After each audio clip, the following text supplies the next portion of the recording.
Hello students, BSc second year में आज हम सबसे पहले फैमिली डिस्कस करेंगे। रेननकुलेसी फैमिली सबसे पहला फैमिली का एग्जाम्पल है। आज फैमिली स्टार्ट की है आज से। रेननकुलेसी जो डाइकॉट की मोस्ट प्रिमिटिव फैमिली है, इसलिए इम्पॉर्टेंट भी है और इसको बटरकप फैमिली भी कहते हैं। तो इसको हमें किस पैटर्न में पढ़ना होता है फैमिलीज़ को, तो सबसे पहले इसका क्लासिफिकेशन देखना होता है। Systematic position, seed plant, dicot, polypetalae, thalamiflorae series है, रेनिलीज ऑर्डर और रेननकुलेसी फैमिली। फिर पढ़ेंगे इसके वेजिटेटिव कैरेक्टर। वेजिटेटिव कैरेक्टर में पहला जो हेडिंग है वो है हैबिट। हैबिट में हमें देखना होता है कि प्लांट हर्ब हैं, श्रब हैं, एनुअल हैं, बाई एनुअल हैं, या कोई उनकी विशेष हैबिट है। Mostly herbs with few shrubs, मतलब इस फैमिली में ज़्यादातर हर्ब्स हैं, बहुत कम श्रब्स पाई जाती हैं और ट्रीज एब्सेंट हैं। अब देखते हैं कुछ एग्जाम्पल लेकर देखते हैं हर्ब्स की। रेननकुलस स्क्लेरेटस पहला एग्जाम्पल है, जिसे जलधनिया बोलते हैं। नाइजेला, सटाइवा कलौंजी होती है। डेल्फिनियम, ये तो 3 एग्जाम्पल हमने देखे हर्ब्स के। श्रब्स की बात करें तो थैलेक्ट्रम से ममीरा प्राप्त होता है। क्लीमेटिस प्लांट है, ऑर्नामेंटल। तो ये हैबिट लिखा। वेजिटेटिव कैरेक्टर में पहला पड़ा हैबिट में इसके हर्ब्स और श्रब्स के एग्जाम्पल। फिर है रूट, क्योंकि ये डाइकॉट है तो डाइकॉट में जो रूट होना चाहिए वो टैप रूट सिस्टम होता है, tap root system. But in case of Ranunculus species roots are adventitious. कुछ मेंबर्स जो हैं रेननकुलस के, उनमें रूट्स एडवेंटिशियस भी पाई जाती है। फिर है स्टेम, इरेक्ट, क्लाइंबर, इरेक्ट हो सकता है, क्लाइंबर हो सकता है, सॉलिड और फिस्टुलर हो सकता है, सिलेंड्रिकल और रिज्ड और फरो हो सकता है। उसमें रिजिज और फरो यानी कि उभार और गड्ढे पाए जा सकते हैं। स्मूथ और हेयरी हो सकता है। Green, mostly herbaceous, rarely woody and branch. तो जो स्टेम है वो इरेक्ट या क्लाइंबर, सॉलिड या फिस्टुलर, सिलेंड्रिकल और रिज्ड एंड फरोड हो सकता है, स्मूथ और हेयरी हो सकता है, green, mostly herbaceous, rarely branched. इसके बाद पढ़ते हैं लीव्स में पेट्योलेट है, रेयरली सेसाइल है, एक्सिस्टिपुलेट है और इसमें सीथिंग बेस पाए जाते हैं, mostly with sheathing basis. Cauline and ramal, cauline का मतलब होता है जो मेन स्टेम से लगी पत्ती उन्हें काउलाइन बोलते हैं, और जो ब्रांचेस से लगी पत्तियाँ होती हैं उनको रेमल बोलते हैं। आइदर सिंपल और कंपाउंड हो सकता है और डिकम्पाउंड हो सकता है। जो पत्तियाँ हो सकती हैं सिंपल हो सकती हैं, कंपाउंड हो सकती हैं और डिकम्पाउंड हो सकती हैं। फिलोटैक्सी जो पत्तियों के लगने का तरीका है वो अल्टरनेट, और जो वेनेशन है वो रेटिकुलेट या यूनिकोस्टेज हो सकता है। तो ये सारी कैरेक्टर्स आते हैं वेजिटेटिव कैरेक्टर में, हैबिट, रूट एंड लीव्स। इसके बाद जो कैरेक्टर्स स्टार्ट होते हैं वो होते हैं फ्लोरल कैरेक्टर, पुष्पीय लक्षण। और जो क्वेश्चंस बनते हैं वो ऐसे ही बनते हैं कि फैमिली के फ्लोरल कैरेक्टर्स के बाद बताइए। तो यदि फ्लोरल कैरेक्टर्स पूछता है एग्जामिनर क्वेश्चंस में, तो हमें फ्लोरल कैरेक्टर्स यहाँ से स्टार्ट करने होंगे। फ्लोरल कैरेक्टर में पहले पढ़ेंगे इन्फ्लोरेसेंस, वेरिएबल। जो इन्फ्लोरेसेंस हो सकता है वेरिएबल हो सकता है, वो मोस्टली साइमोज होता है, जैसे डाइकेजल साइम इन रेननकुलस स्क्लेरेटस, पैनिकल साइम इन क्लीमेटिस स्पीसीज, सॉलिटरी टर्मिनल जो होता है वो नाइजेला स्पीसीज में होता है। फिर पढ़ते हैं इसका फ्लावर देखिएगा, पैडिसलेट होगा, ब्रैक्टिएट होगा, एक्टिनोमॉर्फिक होगा।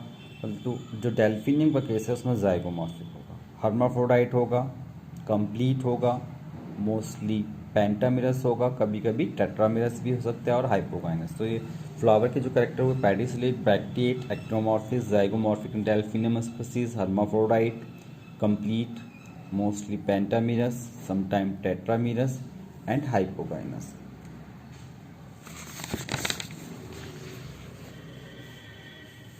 कैलिक्स, इसके बाद आता है कैलिक्स। 5 और 4 सेपल्स होंगे, पॉलीसेपलस होंगे। पॉलीसेपलस जो सेपल्स होते हैं वो फ्री होते हैं, free from each other. Valvate या एम्ब्रिकेट एस्टिवेशन होगा। परंतु जो डेल्फिनियम का केस होगा वो होगा इन case of delphinium species the sepals, जो पोस्टीरियर सेपल होगा वो स्पर्ड होगा। स्पर्ड का मतलब उभरा हुआ, the posterior sepal is spurred. Corolla, Corolla में देखें तो उसमें हम पेटल्स देखते हैं, 4 और 5 पेटल्स, पॉलीपेटलस, वॉल्वेट और इम्ब्रिकेट एस्टिवेशन। हमें यही चीज़ें देनी होती है, नंबर देना होता है, उनका कोहेसन देना होता है और उनका एस्टिवेशन देना होता है। डेल्फिनियम के केस में 4 पेटल्स होते हैं, उनमें से जो दो पोस्टीरियर पेटल होते हैं आपस में फ्यूज होकर एक स्पर बना लेते हैं, कोरोला स्पर जिसको बोलते हैं, एक उभार बना लेते हैं, जिसे हम कोरोला स्पर बोलते हैं। अतः इस केस में जो डेल्फिनियम का केस है, इसमें जो कोरोला होगा वो गेमोपेटलस होगा, 2 पेटल से फ्यूज हो गए। तो अब पढ़ेंगे अगला, इसका जो हेडिंग है वो है एंड्रोसियम। तो एंड्रोसियम जो होते हैं वो इंडेफिनिट स्टैमेंस होते हैं और मैनी स्पायरोसाइक्लिक अरेंजमेंट, उनका जो होल्स होते हैं वो स्पायरोसाइक्लिक होते हैं। ये भी इसका करेक्टरिस्टिक प्रिमिटिव करेक्टर है। पॉलीएंड्रस मतलब अलग अलग होते हैं। फिलामेंट एकदम नॉर्मल होते हैं। एंथर डाइथिकस होता है और एंथर एक्स्ट्रोस होते हैं। But in case of delphinium species there are 3 cyclic whorls of 5 each. यहाँ पर जो मतलब करीब 15 होते हैं, मतलब जो 5-5 के 3 चक्र में लगे होते हैं। डेल्फिनियम के केस में 5-5 के 3 चक्र में लगे हुए होंगे। गाइनोसियम,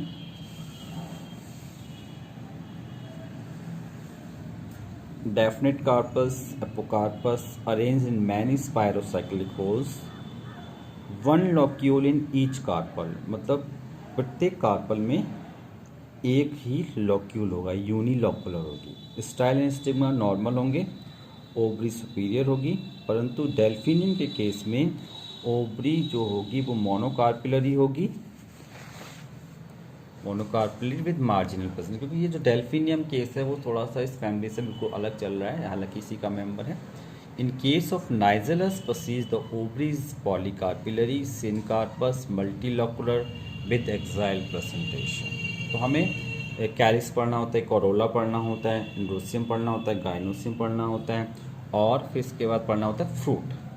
इसका जो फ्रूट है वो बेरी है, कैप्सूल है और एक इटेरी ऑफ एकीन भी इस फ्रूट में, इसमें फ्रूट पाया था, इटेरी ऑफ एकीन। अब देखते हैं इसका फ्लोरा फार्मूला। सबसे ज़्यादा इंपॉर्टेंट इसका वो है वो फ्लोरा फार्मूला, क्योंकि कुछ फैमिली से खाली फ्लोरा फार्मूलाज ही पूछे जाते हैं। तो जो डिस्क्रिप्शन हमने लिखा है उसके अकॉर्डिंग हमें फ्लोरा फार्मूला लिखना होता है। जैसे हम यदि फ्लावर को पढ़ें तो फ्लावर से हमें 3 टर्म मिलेंगे। फ्लावर के अंदर जैसे लिखा हुआ है कि ब्रैक्टिएट है, ई ब्रैक्टिएट है, एक्टोमॉर्फिक है, हर्माफ्रोडाइट है। तो 3 टर्म तो हमें मिले, ब्रैक्टिएट, एक्टोमॉर्फिक, हर्माफ्रोडाइट, जो हमें फ्लावर पढ़ने से मिलते हैं। इसके बाद हम कैलिक्स पढ़ते हैं। कैलिक्स में हुआ 4 और 5 तो लिख दिया, और दोनों क्योंकि ये अलग अलग हैं तो उसको पॉली कंडीशन में हमें ऐसे रिप्रेजेंट करना होगा। कोरोला भी 4 या 5 हैं, पॉली कंडीशन में है। एंडोसियम इंडेफिनिट है, गाइनोसियम भी इंडेफिनिट है और ओवरी सुपीरियर है। इस तरह सुपीरियर होने का मतलब जी के नीचे ऐसे अंडरलाइन करना। डेल्फिनियम और नाइजेला भी इसके साथ हम पढ़ सकते हैं। जैसे डेल्फिनियम में ब्रैक्टिएट होगा, फ्लावर जाइगोमॉर्फिक होगा, हर्माफ्रोडाइट होगा, K5 हैं, C4 हैं पॉली कंडीशन में, A15 होते हैं 5 की 3 रिंग में। गाइनोसियम 1 से इनफाइनिट हो सकते हैं, मल्टी कार्पिलरी होती हैं। सिनकार्प एक से इंडेफिनिट हो सकता है, ओवरी सुपीरियर।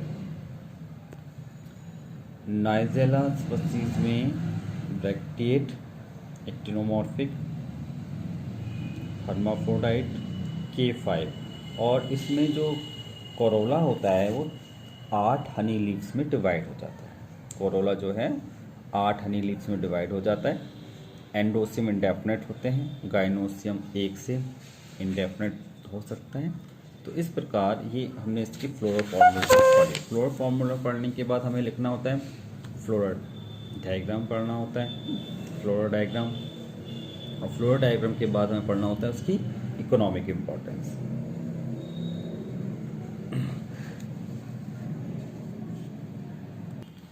तो उसकी हम यदि फ्लोरल डायग्राम्स को हम देखें तो यदि एक रेनिकुलस क्रिएटर्स को ही देखें तो ये देखिएगा, सबसे पहले हमें बनाना है ये सब ये ब्रैक्टियोल है, ये ब्रैक्ट है।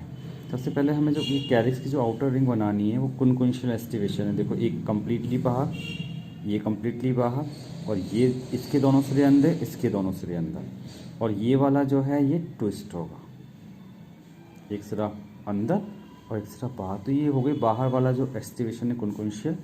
अंदर वाला आप देख रहे हैं इम्ब्रिकेट एस्टिवेशन है, ये ट्विस्ट, ये ट्विस्ट, ये ट्विस्ट, ये कम्प्लीटली अंदर, ये कम्प्लीटली बाहर, और ये ट्विस्ट, ये वाला ट्विस्ट। ट्विस्ट से मतलब एक अंदर एक बाहर, एक अंदर एक बाहर, एक अंदर एक बाहर, और एक पूरा बाहर अंदर और एक पूरा बाहर। और ये देखिए ये जो हमने जो थर्ड रिंग दिखाई है वो है स्टैमिन्स की। ये देखिएगा, स्टैमिन्स भी हाफ सर्कल से हमें स्टार्ट करना है। स्पायरोसाइक्लिक अरेंजमेंट होता है, बहुत सारे होते हैं स्पायरोसाइक्लिक अरेंजमेंट होते हैं। और चौथा जो रिंग गाइनोसियम का है उसमें भी देखिएगा, ये गाइनोसियम भी आधे सर्कल से बनाए गए हैं, आधे सर्कल से बनाए गए हैं। इस तरीके से बना के उसके अंदर बेसल प्रेजेंटेशन दिखाया गया है। तो ये चारों रिंग को हमें कैलिक्स, कोरोला, एंडोसियम और गाइनोसियम को रिप्रेजेंट करना होता है। ये ब्रैक्ट है, ये ब्रैक्ट है, ये ब्रैक्टियोल है। तो इस प्रकार एक डायग्राम ये हुआ रेनिकुलेटस स्क्लेरटस का डायग्राम, फ्लोरल डायग्राम।